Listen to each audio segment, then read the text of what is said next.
যাকাতের টাকাটাও ঠিক মতো ধনীদের কাছ থেকে নিতে পারতাম, প্রতি বছর একটা করে পদ্মা সেতু করা যেত। সিলভার উনি হিসাব করে এসে বললেন, হুজুর রূপা আছে 900 গ্রাম। হুজুর বাড়ি তো ভাড়া মাশাআল্লাহ 50,000 টাকা পাই, এই যে 10 লাখ টাকা হলো এটাতে তার যাকাত দিতে হবে। আবার একটু বেড়ে গেছে, আবার টাকা কমতেছে, আর মাস এদিক দিয়ে যাচ্ছে, এটাকেই বলা হয় 1 বছর। তবে এটাকে কখনোই সোলার ইয়ার ধরা যাবে না, এটা হচ্ছে লোনার ইয়ার। একজন ভূমিহীন মানুষকে যদি 18 লক্ষ টাকা দেওয়া হয়, 3 থেকে 5% জায়গা কিনে সুন্দর একটা বাড়ি করে দিনাতিপাত করতে পারে। এ যদি হয় 1 বছরের হিসাব, আমাদের দেশ স্বাধীন হলো 1/2 বছর পার হয়ে গেছে। 1/2 বছরেও কি করে আমাদের দেশের ভূমিহীন মানুষ থাকে, ফকির থাকে আর ভিক্ষুক থাকে। আমগো দেশের ঘামে অর্জিত টাকায় লন্ডনে নিয়ে বাড়ি বানায়, আমেরিকা নিয়ে বানিয়ে করায়। এই সুরের কাছে আমগো সম্পদ দিলে তো আরেক দেশে নিয়ে যাবে, এই জন্য দেই না। এই যে একজন বললো যে হুজুর আপনারা কিন্তু ধরে নিয়ে যাবে, হ্যাঁ নিবেই তো।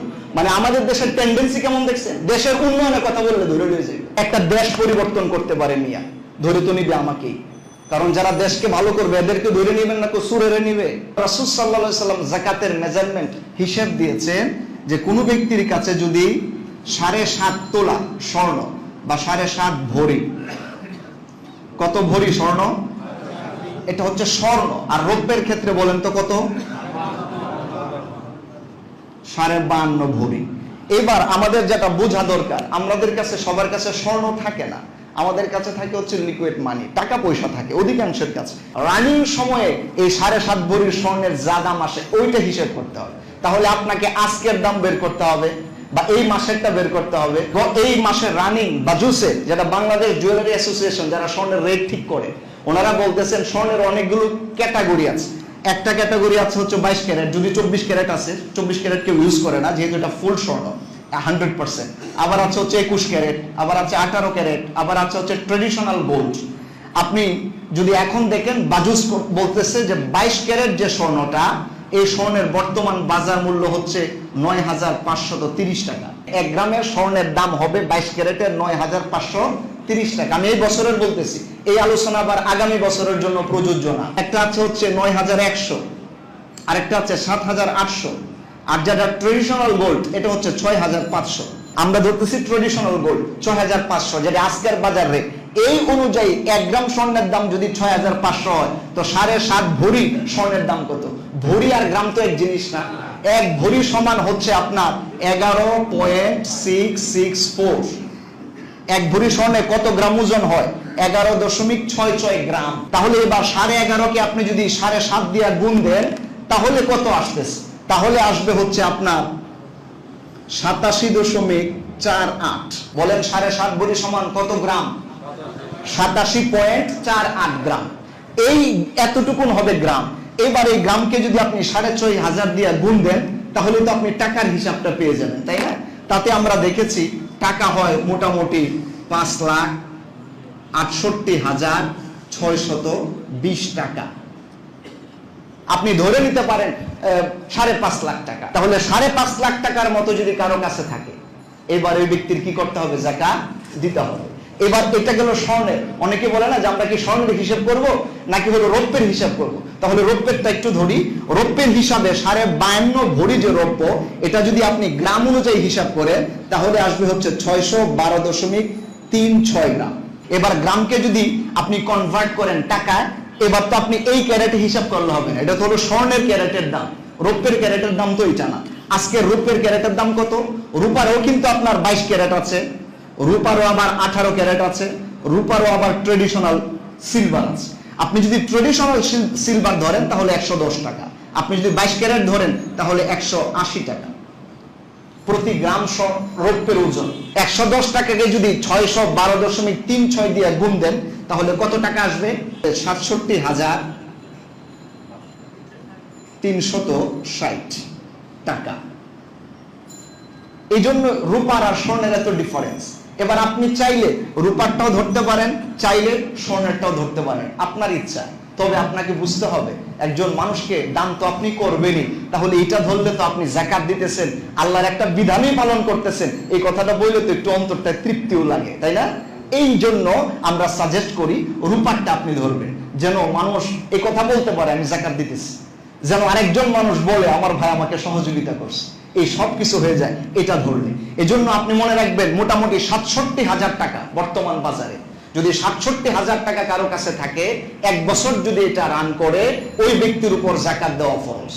এবার এটার হিসাব হলো ১ বছরটা কিভাবে। অনেকে বলে যে হুজুর যখন থেকে হিসাব করছিলাম তখন তো ৬৭,০০০ ছিলই, মাঝখানে আবার ড্রপ করছে, টাকা আমার সমান ছিল না। এজন্য ওনাদের জন্য আমি একটা উদাহরণ দিতে চাই। আপনি দেখুন এবং উপরে যারা আপনারা একটু চিন্তা করুন। ধরেন এটা হচ্ছে রমাদান মাস, রমাদান। এখন তো কি মাস চলে? ইংরেজি মার্চ মাস। মার্চ মাসের ১১-১২ তারিখ থেকে শুরু হলো, আগামী বছর ধরেন রমজান মাস শুরু হবে ১ তারিখ থেকে মার্চের।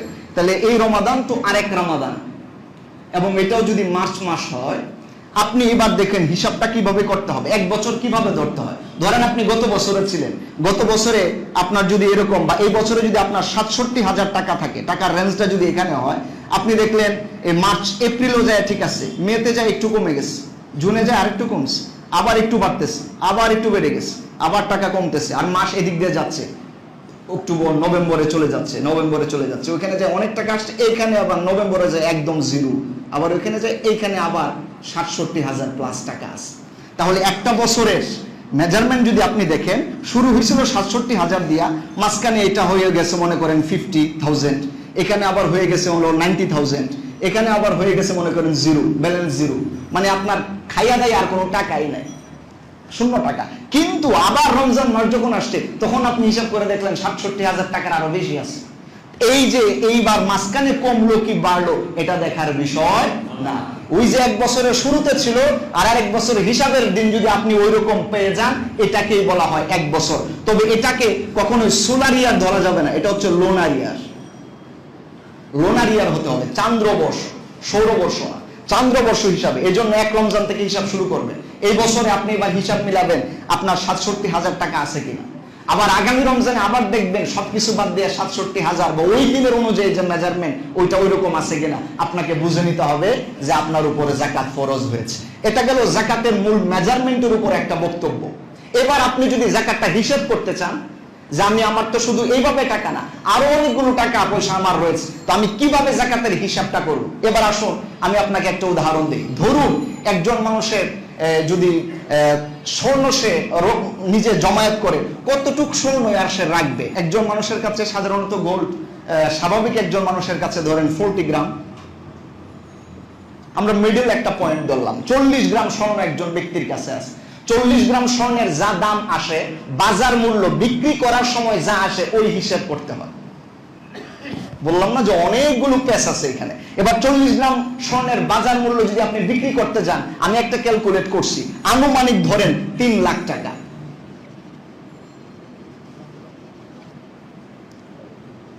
কত লক্ষ টাকা বলেন তো? হিসাবটা মনে রাখেন। এই যে আমার হিসাব শুরু হয়েছে, ধরেন একজন ব্যক্তি নাম হলো সলিমউদ্দিন। এবার সলিমউদ্দিন আইসা বলতেছে, হুজুর আমার যে যাকাতের হিসাবটা আপনি একটু করে দেন তো। কেমনে যাকাতের হিসাবটা করবো? এবার আমি প্রথম প্রশ্ন করবো, আচ্ছা আপনার স্বর্ণ আছে কত? উনি বাড়িতে হিসাব করে দেখলেন, হুজুর আমার স্বর্ণ আছে 40 গ্রাম। এবার আমি বলবো বাজার মূল্য 40 গ্রামের কত হবে, বিক্রি করতে গেলে এই 40 গ্রাম স্বর্ণের দাম কত? তার আছে 22 ক্যারেটের 10 গ্রাম, 21 ক্যারেটের 20 গ্রাম, ট্রেডিশনাল গোল্ড 10 গ্রাম, এভাবে মিলাইয়া হয়েছে। আপনি মনে রাখবেন 21 ক্যারেট স্বর্ণের মধ্যে কিন্তু 75% থাকে হলো স্বর্ণ। আবার 22 ক্যারেটের মধ্যে 91.0.7 থাকে হলো পার্সেন্ট স্বর্ণ, বাকিটা খাত থাকে। আবার ট্রেডিশনাল গোল্ডে আরো কম থাকে। এইভাবে টোটাল হিসাব করার পরে যখন বাজারে আমি গেলাম, হিসাব করে দেখলাম এই সলিমউদ্দিন সাহেবের এই যে 40 গ্রাম স্বর্ণের বাজারে বিক্রয় মূল্য আছে 3 লাখ টাকা। আচ্ছা, এবার আমি তাকে জিজ্ঞেস করলাম, ভাই আপনার কাছে কি রূপাও আছে? বললো জি হুজুর রূপাও আছে। রূপা কতটুকু? এবার উনি বাড়িতে গেলেন, বাড়িতে যাওয়ার পরে রূপার হিসাব করতেছে যে ওনার কাছে রূপা কতটুকু। উনি আবার রূপার হিসাব করলেন, বারগুলো তো এরকমই থাকে, ধরেন সিলভার। উনি হিসাব করে এসে বললেন, হুজুর রূপা আছে 900 গ্রাম, 1 কেজির কাছাকাছি। এখানেও আবার 21 ক্যারেট আছে, 22 ক্যারেট আছে, 18 ক্যারেট আছে, ট্রেডিশনাল সিলভার আছে। সব মিলাই আমি হিসাব করলাম 900 গ্রামের ওজন। বাজারে যাইয়া দেখি সব মিলাইয়া দেখলাম বাজার মূল্য 1 লাখ টাকা। 1 লাখ। বলেন তো স্বর্ণ ওনার কাছে যা 40 গ্রাম আছে, বাজার মূল্য কত? 3 লাখ। আর ওনার কাছে যে রৌপ্য ছিল 900 গ্রাম, বাজার মূল্য কত? 1 লাখ। আমি কিন্তু একটা উদাহরণ দিচ্ছি, আপনি হিসাবটা এইভাবেই করবেন বাজারে আপনার ঘরে যাইয়া। আচ্ছা, এবার সলিমউদ্দিন সাহেবকে আমি আবার জিজ্ঞেস করলাম, ভাই আপনার কাছে কি পকেটে, ড্রয়ারে, হ্যাঁ এরপরে হলো বিভিন্ন জায়গায় কিছু টাকা পয়সা আসেনি, কারেন্ট ব্যালেন্স গুলো? কজি হুজুর আমার তো কিছু বাড়িতে টাকা পয়সাও আছে। জিজ্ঞেস করলাম কত? উনি আবার বললো যে হুজুর আমার কাছে কারেন্ট যে মানিটা, যে টাকাটা আছে এটা হলো 1 লাখ টাকা। একটা মানুষের কাছে 1 লাখ টাকা থাকা তো স্বাভাবিক, আমরা 1 লাখ টাকাই ধরলাম। 1 লাখ। তাহলে ওনার পকেটে আছে কত? 1 লাখ। রূপায় আছে আবার 1 লাখ টাকা, স্বর্ণ আছে আবার ওনার কত? 3 লাখ। হিসাব কি শেষ? আরো আইটেম থাকতে পারে না? আমি জিজ্ঞেস করলাম, ভাই আপনার বাড়ি গাড়ি আছে? হুজুর একটা বাড়িও আছে। ওনার কি আছে? একটা বাড়িও আছে। ঢাকা শহরে অনেকের ফ্ল্যাট থাকে না, এক ফ্ল্যাটে আপনি থাকেন, আরেক ফ্ল্যাট দিয়ে ভাড়া দিয়ে রাখছেন। আবার 10টা ফ্ল্যাটের মালিক আছেন, কেউ আছেন 5টা বাড়ির মালিকও আছে। বলতেছে হুজুর আমার তো একটা মাশাআল্লাহ বসুন্ধরা একটা বাড়ি আছে। ওরে বাবা, বাড়িও আছে আপনার? হ্যাঁ আছে। তো এবার আপনি যদি বাড়ির হিসাব করেন, একটা বাড়ি থেকে ভাড়া আসে কত? হুজুর বাড়ি তো ভাড়া মাশাআল্লাহ 50,000 টাকা পাই। কত হাজার? 50,000 টাকা উনি বাড়ি ভাড়া পায়। তাহলে এটাও তো ওনার আছে, বাড়ি ভাড়া আসছে হাতে। জিজ্ঞেস করলাম হিসাব শেষ? না হুজুর আরো কিছু আছে। আর কি আছে? বললো হুজুর আমার একটা ছোটখাটো ব্যবসা আছে। একটা মানুষ ব্যবসা করতে পারে না? বিজনেস থেকে ওনার বিজনেসটা আমি হিসাব করলাম যে কাপড়ের কিছু হলো, এই হলো জাপানি টরে, ফ্রান্স মাইক্রো, এই ধরনের অনেকগুলো কাপড়ের ওনার বিক্রি করে। আমি দোকানটা হিসাব করে দেখলাম, মোটামুটি কাপড়ের দোকানে যা আছে তাও 1 লাখ টাকা। 1 লাখ টাকার মাল তার ইয়াতে আছে, বাজারের বিক্রয় মূল্য যেটা সেটা অনুযায়ী 1 লাখ টাকা আছে। বললাম কি হিসাব শেষ? না হুজুর আরো কিছু আছে। কি? একটা অ্যাকাউন্টও আছে, হ্যাঁ ইসলামী ব্যাংকে একটা অ্যাকাউন্ট আছে, বা শাহজালাল ব্যাংকে একটা অ্যাকাউন্ট আছে। তো অ্যাকাউন্ট যদি থাকে, অ্যাকাউন্টে কত আছে? হুজুর অ্যাকাউন্টে তো মোটামুটি 3 লাখ টাকা আছে। কয় লাখ? 3 লাখ টাকা আছে অ্যাকাউন্ট। একটা মানুষের অ্যাকাউন্টে 3 লাখ টাকা বর্তমান যুগে তো স্বাভাবিক কথা, থাকতেই পারে। আচ্ছা ঠিক আছে, হিসাব শেষ? না হুজুর আমি একজনকে ধার দিছিলাম 60,000 টাকা, এটাও বলছে যে দিবে। কত হাজার টাকা? জীবনে চলাফেরা করতে গেলে কি ধার দেনা লাগে না? আমি আর কি সব বিষয়গুলো আনতেছি, আসলে সলিমউদ্দিন তো আমার কাছে এসে বলেও নাকি, মানে বলতেছি একটা মানুষের জীবনে যা যা হয় ঘটে আর কি। একজন মানুষ তো ধার দেয় না? তো উনি বললেন হুজুর আমি একজনকে 60,000 টাকা ধার দিছিলাম। তো একজন ধার দিলে তো টাকাটা আসবে, আমি এটাকে এই তীর চিহ্ন দিয়ে অ্যাড করি যে ডাউনলোডের মতো, 60,000 টাকা। 60,000 টাকা। বললাম যে হিসাব নিকাশ শেষ? হুজুর এবার মোটামুটি শেষ, কিন্তু আমার আরেকটা বিষয় আছে। সেটা কি? সেটা হলো হুজুর আমি হঠাৎ করে ওই দিন বাজার থেকে আসতেছি, পকেটে টাকা নাই, আমার বন্ধুরে বললাম 10,000 টাকা ধার দেও তো, পরে কিছু বাজার সদাই করে বাড়িতে আনছিলাম। হুজুর এই টাকার কি হবে? একজন মানুষ জীবনে চলতে ফিরতে কি ঋণ লাগে না? আমি এখন বাড়িতে যাব, কথার কথা ভুলে পকেটে টাকা আনি না, আমি বলতে পারি না যে ভাই আপনি আমাকে 1,000 টাকা ধার দেন, আমি বাসা পর্যন্ত যাইতে পারবো না। আপনার সব ঠিকঠাক আছে, কিন্তু 10,000 টাকা রেনা আছে, উনি 10,000 টাকা ধার নিছিল। এইবার এই জিনিসটা এখান থেকে মাইনাস হবে, এই জিনিসটা এখান থেকে কি হবে? মাইনাস হবে। আপনি এবার 10,000 টাকা মাইনাস করেন, এখান থেকে 10,000 টাকা মাইনাস করেন। এইবার একটা টোটাল ক্যালকুলেট করেন তো দেখি, টোটাল এই ব্যক্তির কত হলো। এই হলো মোটামুটি তার হিসেব নিকেশ শেষ, যা কত হয়? 10 লাখ। মাশাআল্লাহ আপনারা তো অঙ্কে অনেক ভালো, পারবেন, বোঝা গেছে পারবেন। 10 লাখ দেখা যাইতেছে কিনা আমি জানি না। 1 2 3, এই যে 10 লাখ টাকা একজন ব্যক্তির মোটামুটি কত লাখ টাকা হলো? 10 লাখ টাকা হইছে। এইটাকে বলা হয়, এইবার এই যে 10 লাখ টাকা হলো এটাতে তার যাকাত দিতে হবে। 10 লাখ টাকাতে এখন কি দিতে হবে? তাকে যাকাত দিতে হবে 10 লাখ টাকা। এইবার কথা হলো 10 লাখ টাকা থেকে আমি কয় টাকা যাকাত দিব? এবার বুঝছেন আপনারা? এটা একটু পরে দিব আজকে। তাহলে এই যে আপনি টোটাল এতক্ষণ আমি যা বললাম তা হলো কালেক্ট করতেছি যে কোন কোন জায়গা থেকে আমার টাকা দেওয়া দিতে হবে। কালেক্ট করার পরে সব এভারেজ হিসাব করার পর আমি দেখলাম আমার টাকা আছে যাকাত দিতে হয় এমন টাকা আছে কয় লাখ। এবার আমি কয় টাকা দেব? নিয়ম হচ্ছে যত টাকা আসবে তার 40 ভাগের 1 ভাগ যাকাত দিতে হয়। আর এটা যদি অঙ্কের ভাষায় ম্যাথমেটিক্যালি সুন্দর করে বলি 2.5%, 2.5%। এটা কত হয়? 2.5%। আমি যেহেতু এটা নিচে দেখা যাচ্ছে না, আমি একটু পাশে এখানে লিখে দিই, হ্যাঁ পাশে। আপনি যদি এবার 2.5%, 2.5% হারে যাকাত দেন, এটা হচ্ছে 40 ভাগের 1 ভাগ। 2.5% হারে যাকাতটা এবার কিভাবে হিসাব করবেন? আপনি তো সব টাকায় কনভার্ট করছিলেন, স্বর্ণ যা ছিল তা কিন্তু টাকায় কনভার্ট করছেন, রৌপ্য যা ছিল টাকায় কনভার্ট করছেন, আপনার লিকুইড মানি যোগ করলেন, বাড়ি ভাড়া যোগ করলেন, ব্যাংক ব্যালেন্স যোগ করলেন, আপনার ব্যবসায়ী পণ্য যোগ করলেন, ধার দিছিলেন, ঋণ গ্রহণ করছিলেন, সব হিসাব নিকাশ করার পরে এই যে 10 লাখ টাকা আসলো, এবার আসুন আমরা এটা দেখাই। এই যে 10 লাখ, এই 10 লাখ টাকাকে কি করবেন? এটার নিয়ম হচ্ছে 10 লাখকে আগে আপনি 100 দিয়ে ভাগ দিবেন, ভাগ দেওয়ার পরে গুণ দিবেন হচ্ছে 2.5% দিয়ে। 10 লাখ টাকাকে প্রথম 100 দিয়ে ভাগ, তারপরে হচ্ছে গুণ দিবেন 2.5, যেটা যাকাতেবল অ্যাসেটটা চলে আসবে। আপনি হিসাব করে দেখেন, এবার আসবে হচ্ছে 25,000 টাকা। কত আসলো? মিলছে? হিসাব মিলছে আপনাদের মোবাইলের হিসাবটা? এই যে 25,000 টাকা, এইটা আপনাকে গরিব মিসকিন ফকিরকে দিয়ে দিতে হবে। এইবার ক্লিয়ার বোঝা গেছে? বুঝেন না এমন কেউ আছে? হুজুর এরপরও আমি বুঝি না, তাহলে আপনাকে আলাদা প্রাইভেট পড়াবো, অসুবিধা নেই, প্রাইভেটের সুযোগ আছে, যাই বুঝাইবেন প্রাইভেট পড়াই দিন, অসুবিধা নেই। তবে প্রাইভেটের কোনো ফি লাগবে না, আগে বলে দিতেছি। তাহলে 10 লাখ টাকায় কত টাকা যাকাত আসে? এবার আপনি কি চোখ বন্ধ করে আপনিও 25,000 দেওয়া শুরু করবেন? এই বুঝাইলাম? তা কিন্তু না, আপনি আপনারটা হিসাব করবেন। যারা নাস্তিক বা যাদের মনে ইসলাম নিয়ে চুলকানি আছে, অ্যালার্জি আছে, এরা বলে ইসলাম এটা কি বিভৎস এক ধর্ম, চুরি একটু করলে হাত কেটে দেয়। আরে বেটা বেকুব, তুমি খালি হাত কাটাটাই দেখলা, আর হাত যেন কাটতে না হয়, কোন ফকির মিসকিন যেন পৃথিবীতেই না থাকে, এই জন্য যে জাকাতের মতো একটা বড় উদ্যোগ ইসলাম নিয়ে ফকিরকে ধনী বানানোর সিস্টেম বানায় দিল, এ কি তোমার চোখে একবারও পড়লো না? ভোরের কাগজ খবর এই নামে একটা পত্রিকা আছে, আমি পড়ছি আর কয়েক বছর আগে। ওনারা বলেছেন যে গোটা বাংলাদেশে যে পরিমাণ মানুষের অর্থ সম্পদ আছে, এই পরিমাণ মানুষের অর্থ সম্পদ যদি যাকাত গ্রহণ করত সরকার, কে?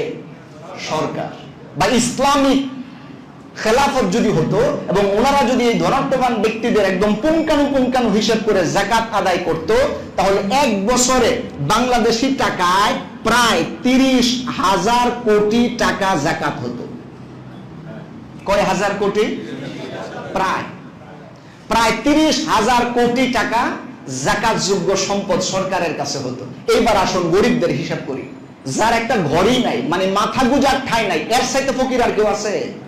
ফকির কেউ নাই।